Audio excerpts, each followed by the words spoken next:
Welcome to Honest HR, where we turn real issues facing today's HR departments into honest conversations with actionable insights. I'm your host, Nicole Belyna. Let's get honest. Today, we're diving into the state of HR, how socioeconomic pressures, layoffs, burnout, fast-moving technologies, and real challenges are impacting the workplace, and how HR professionals can help their organizations navigate it all. Joining us is our fearless HR leader here at SHRM, Jim Link, our Chief Human Resources Officer. He's bringing not just his expert perspective, but also a more personal, unfiltered take on what it really means to lead HR right now. Welcome to Honest HR, Jim. Thank you, Nicole. How you doing today? I'm good. How are you? I am fantastic. I'm looking forward to this. Me too. So we'll dig right in. Let's go. Yep. When people ask you how HR is doing right now, what's your go-to response?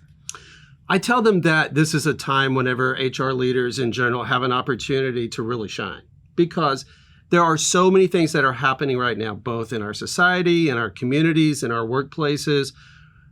And those things together give the perfect opportunity for those of us who work in this profession, who want to work in this profession, even those of us who've been doing this for a really, really long time. It's a new opportunity to just shine and to really show what you're capable of doing in the business world, but also for the communities in which you live and work. So yeah, there's a lot going on, but I think that's a good thing, right? It gives us the opportunity to really get out there and make a difference. Yeah, absolutely. Don't let a good crisis go to waste, as they say. I have heard that said, and I believe that. And we are in a crisis mode, so why not rise to the occasion? A little bit, yeah. So in times of socioeconomic strain, what's the biggest challenge for HR? Is it supporting employee well-being, managing business risk, or just staying agile through it all? Or all the above, or something else? Yeah, it's a combination of all of those things. And I think it's incredibly situational. You know, there are days, right, where that we are very, very much focused on our internal employee population here at SHRM. There are other moments, sometimes days or multiple days, where we're dealing with membership issues, or where that we're trying to build something new to aid our members in whatever it is that they're seeking or looking for. So it's a situational environment, and that ability to pivot, to go from one thing to the next thing to the next thing, and all while trying to keep it all in a broader frame of what's really important.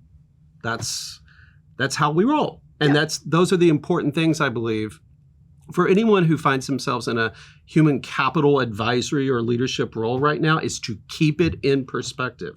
Because it's a whole crockpot of crazy out there right now in the world, and we absolutely need to manage our way through it. And there are no people more qualified to do that than the people who have expertise in the human capital, human resources field. Certainly, yeah. I would also say all of the above, but also emphasis on the agility. And certainly, you challenge our team every day to be agile, to be flexible, and in turn, just always have our brains on to think of, what's next, what if, what else. Yeah. And I think that helps answer all of the other It does. And like every profession I've ever come into contact with in my professional career has an opportunity to make sense of things. And in human resources, sometimes we get so caught up in what we have to do at that moment, whatever platform is burning, whatever outcome it is that we're seeking, that we forget to really focus on the fact that what we're doing is trying to help businesses navigate through effective management of their human capital. That's what it all comes down to at the end of the day. And yes, there are all kinds of things going on out there in our environment right now, which are distracting us from doing that particularly well. But the core issue remains. Our job as human capital leaders is to help businesses succeed by the enablement of their workforces.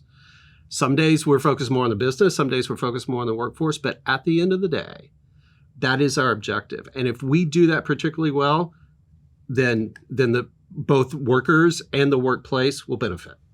So that's a lot of things, right? Yeah. And, as I talk to other HR professionals, sometimes we, even deal with it ourselves. The topic of burnout is coming up. And it reminds me a little bit of the height of the pandemic, right? So burnout isn't anything new, but do you think we're reaching a tipping point in the HR profession? And how do you see this playing out in the future? Yeah, I think about this often, not just for myself, but for us, right? For our team, for all of our colleagues who are out there dealing with these things every day. There's a side of me, and I hate to say this out loud, but there's a side of me that says that if we're not burned out and stressed out right now, we're probably not dealing effectively with our jobs and the environment in which we find ourselves. Now, if you're burned out and you're stressed out, obviously you need to find ways that you can manage that yourself. Mm-hmm. There are also resources, I hope, that most employers provide to employees to help identify if you're burned out, and then solution sets if you are stressed out or burned out.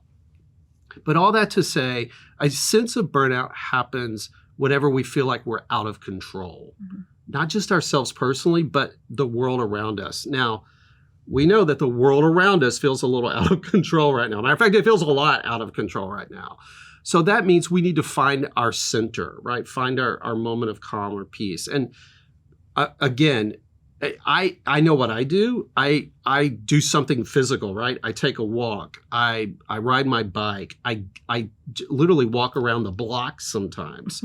I think there's an opportunity to just get just a breath of fresh air, to breathe, to find whatever it is that you need to do to find that peace.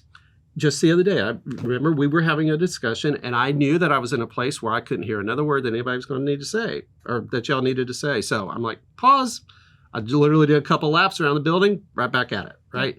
Just because at that moment in time, I think I realized that what I was going to hear, whether it was right or wrong, or whether y'all agreed or disagreed, was just not something that at that moment in time I could process well. So I needed to get to a place where I could process that information better.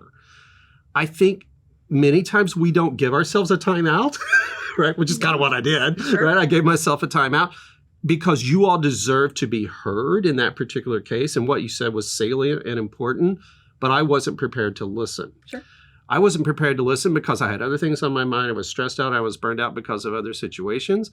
And so I just found that moment of clarity for me. I encourage anybody who's listening out there to take advantage of that and to know what your triggers are before you're triggered. Right. So if you do those things, then that's an effective way to manage burnout, at least for me. I know people in the audience are probably thinking, okay, well, what can I do? Number one, breathe.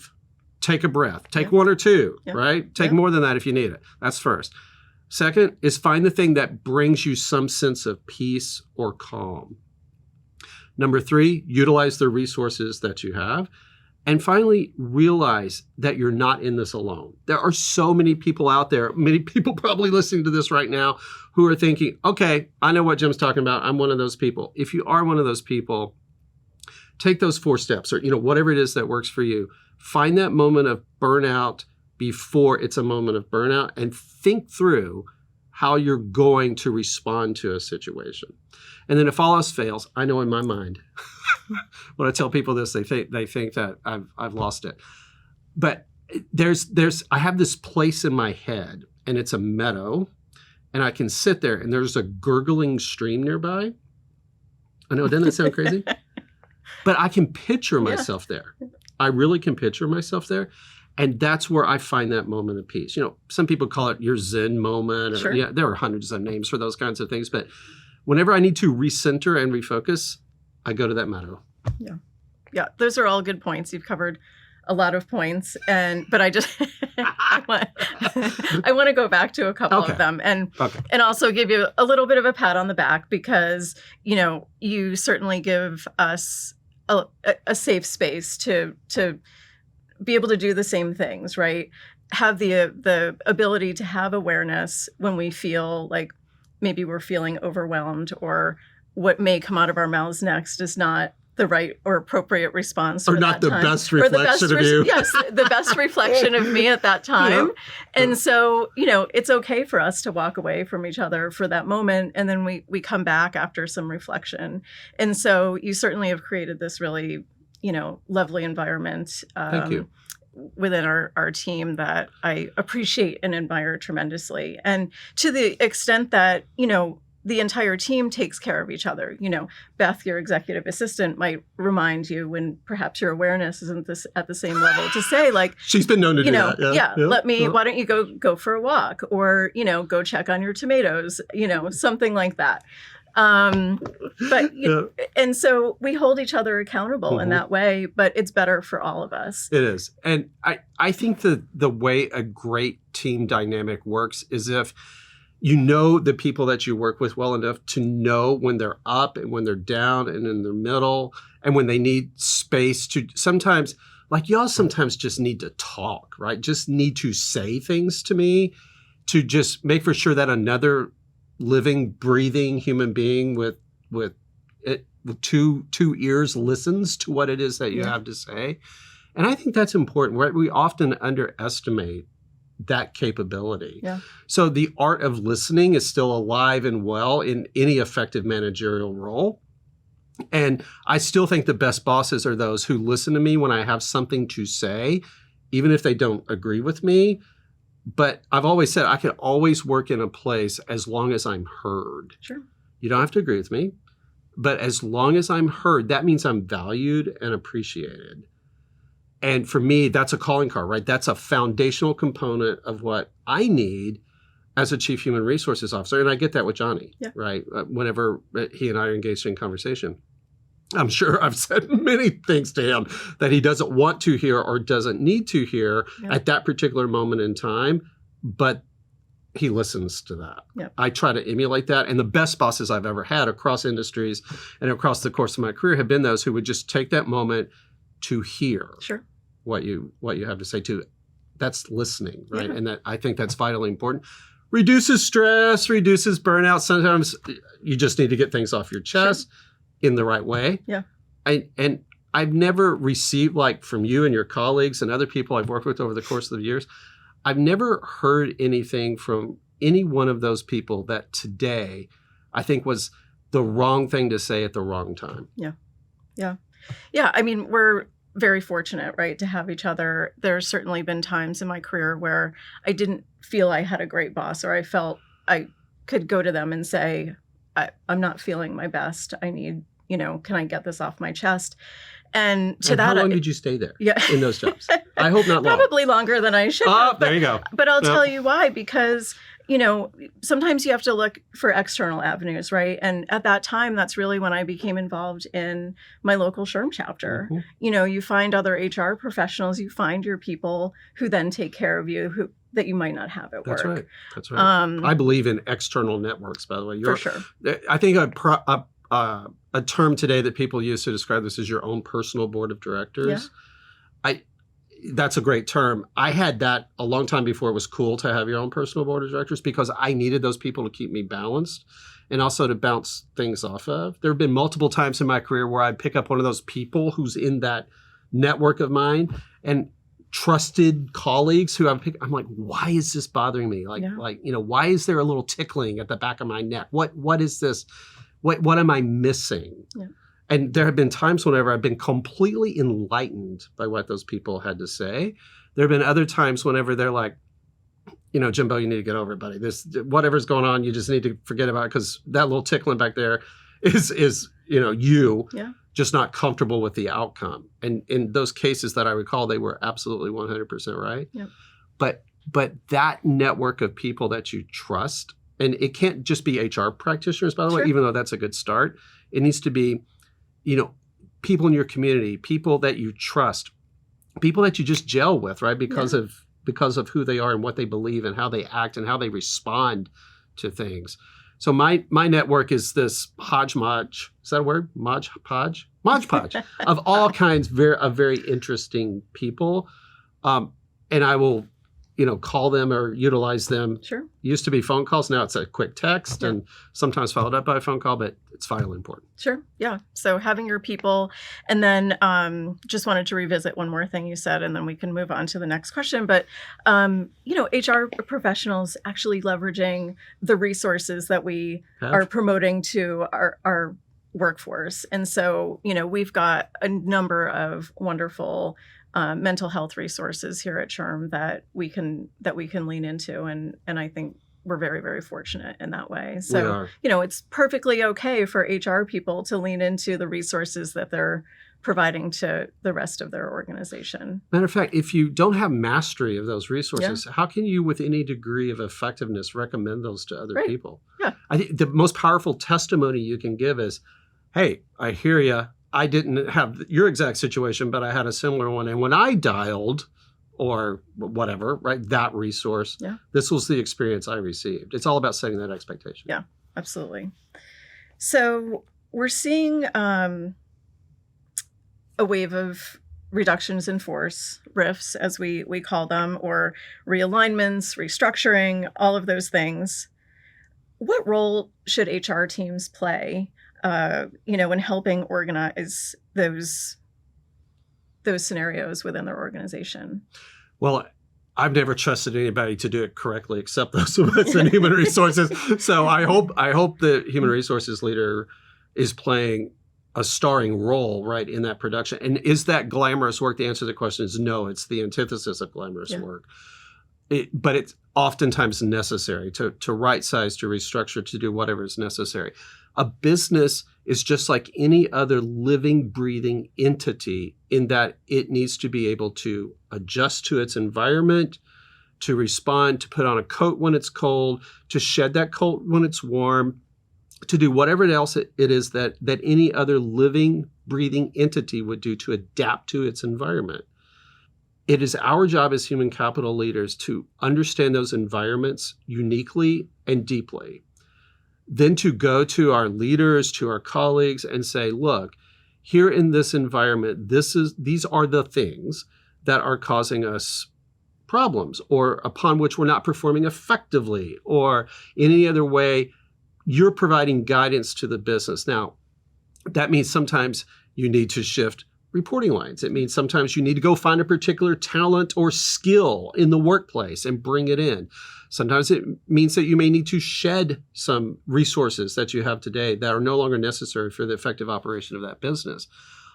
But what we're talking about are the things which you open this thing, this what are we calling this? Where are we? Podcast. It's a vodcast I learned today. A vodcast. Vodcast.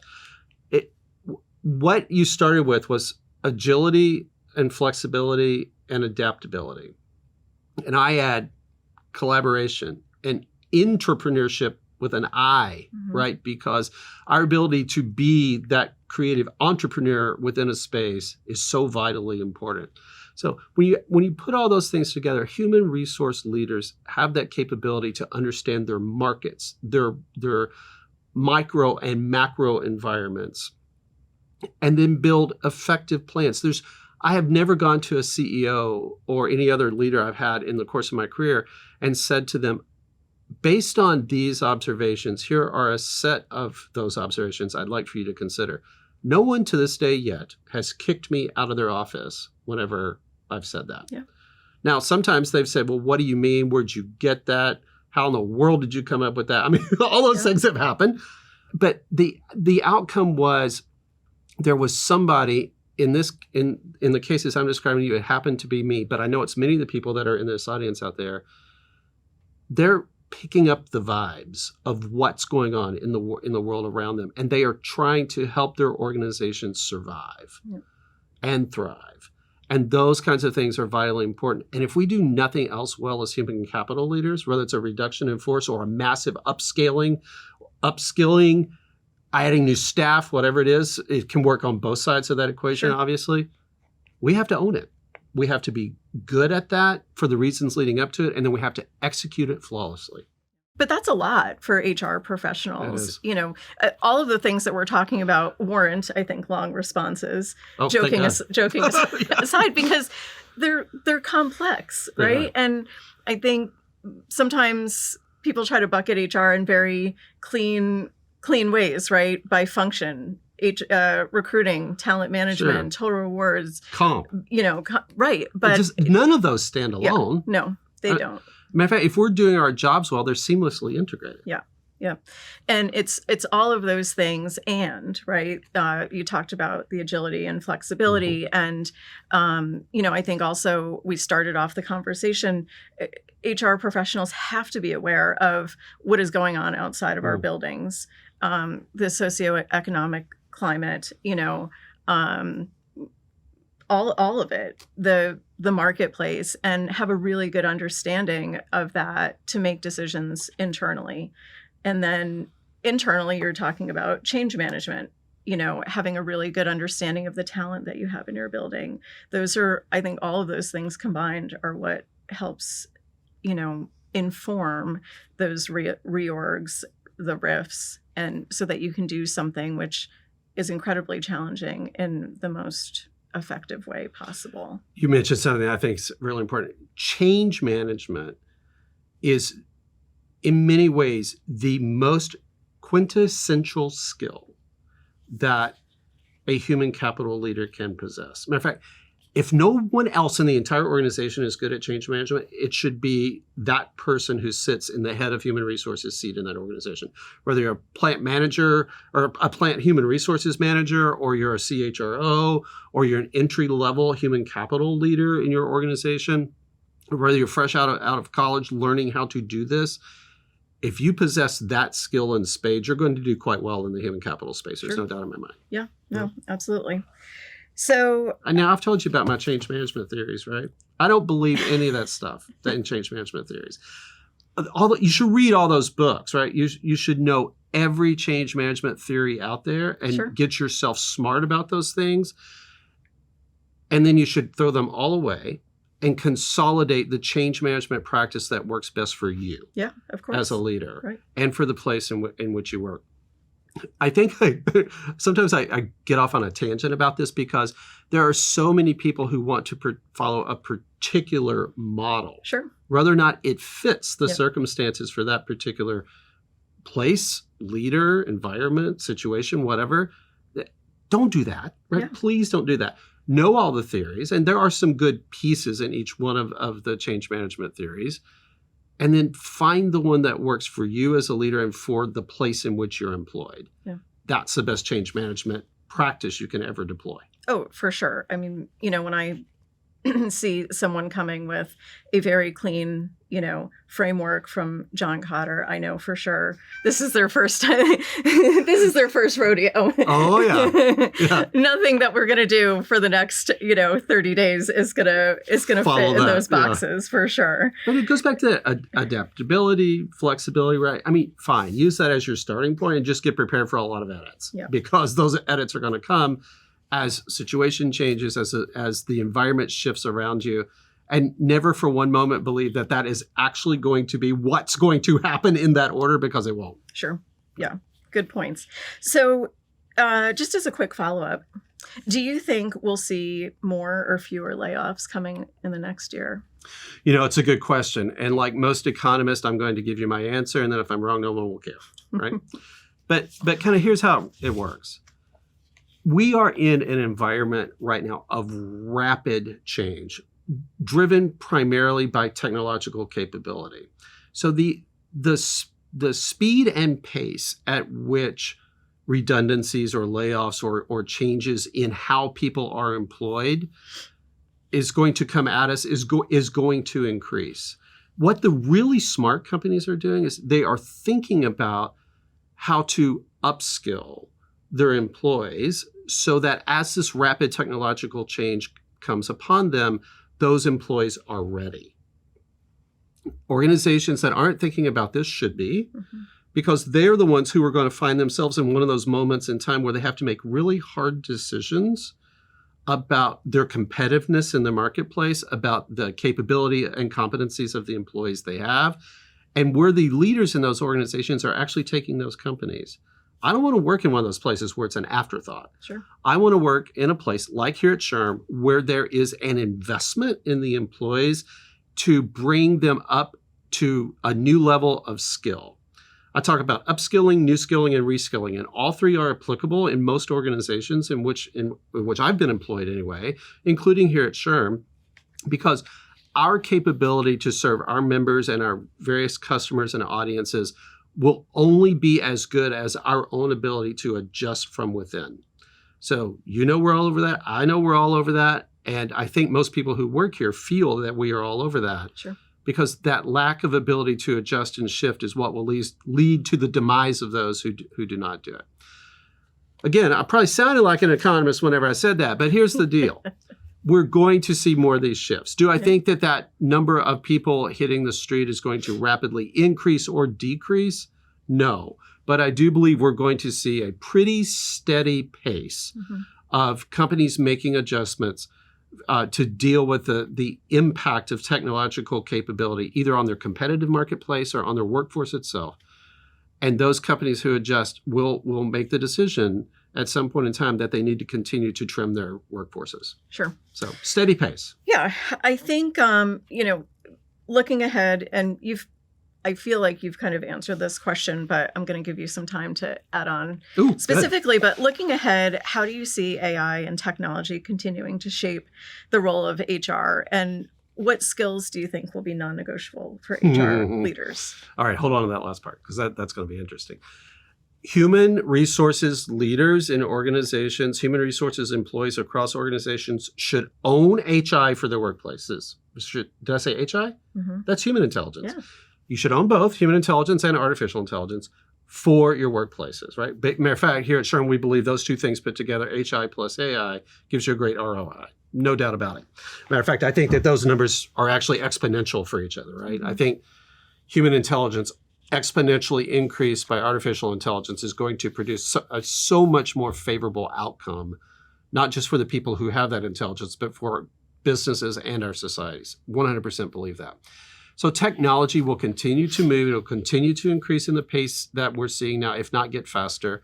And it's going to be really, it already is, the next wave in industrialized society. There's just no doubt about it. So if you're not playing around with AI now, find you a safe place to go and do that, right? Sure. Experiment. There are so many free tools and resources out there now to utilize AI. And the people who are getting familiar with this are finding themselves enthralled by this, right? I mean, I can't remember the last time, like writing a video script, right, where I needed to say something to our audience at SHRM. I can't remember the last time I actually sat at the keyboard and put all of that, every word in. So what happens now is I use ChatGPT to prompt, and by the way, we have these people don't know, we probably have SHRM-GPT, right, which we use behind the scenes that digs up all of our research and knowledge and information. So I start there, ask to put together, I'll put in what I want to talk about into the prompt. And I'm learning how to prompt better too, by the way. Yeah. But you put the correct prompt in and you get a product, you get an outcome. To me, that's the beginning. So I don't have to do that early work now. I can just refine what's there, make sure it's accurate, make it sound like it came from me, and produce a better product in a quarter of the time. Yeah. That maybe more than a quarter of the time that it used to take me to do that. So think effectiveness, think efficiency, think accuracy. Once you check it, you have to do it yourself, right? Sure. And then just make the determination that what you're producing utilizing this technology is a better outcome done more effectively and efficiently than you would have done prior. Right. Yeah. Isn't that what it's all about? Who wouldn't want that, right? Yeah. Ta-da! Right. I mean, like HR professionals have all the time in the world. Yeah. It's not like I'm sitting around twiddling my thumbs, right? I mean, there's so much opportunity there, I think, for us as a profession to also get good at this ourselves, teach others how to use it, own that space. It's tied to upskilling, new skilling, and reskilling. And by the way, there's this great study, I can't remember where it came from now, that says that the people who get the most advantage from this are the people who were afraid to touch it in the first place. Mm. Is that not interesting? That is interesting. So you're giving somebody a new competency, a new capability, and they get more of a lift out of that of someone like me than someone like me who likes to use it and play with it. Sure. So I don't know. When we see change occurring at the pace that we're seeing change occurring now, we know it's enabled by generative artificial intelligence in particular, but all technology. In human resources, I just hope we realize that this is our moment to really take something that has that much of a potential for massive change in our society and in our workplaces. And by golly, just own it. Sure. Right? Get out there. Yeah. And you and I know that SHRM has all kinds of resources to help with this. True. On the SHRM.org website, all you do is go and you can look at AI plus HI. You can look at several different things that will help you understand what you can do with artificial intelligence in your organization. Yep. But by all means, go out there and get yourself smart about it so you can get others smart about it. Yeah, no, that's exactly right. Give it a shot. Give it a whirl. Perfect. Well, you've given us a lot of good information in 30 minutes. That went fast. We are already out of time, if you can believe it. And that's going to do it for this week's episode of Honest HR. A big thank you to you, Jim, for taking the time to join us, and we'll see you next time. Hello, friends. We hope this week's episode gave you the candid tips and insights you need to keep growing and thriving in your career. Honest HR is part of HR Daily, the content series from SHRM that delivers a daily newsletter directly to your inbox, filled with all the latest HR news and research. Sign up at shrm.org/HR Daily. Plus, follow SHRM on social media for even more clips and stories. Like, share, and add to the comments.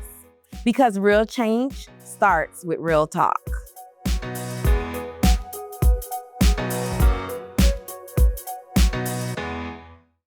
SHRM. This podcast is approved for 0.5 professional development credits, aka PDCs, toward SHRM-SCP and SHRM-SCP recertification. Enter the following PDC activity ID in your SHRM activity portal to log your credit. 26-HACZV. That's 26-HACZV. This ID expires on September 1st, 2026.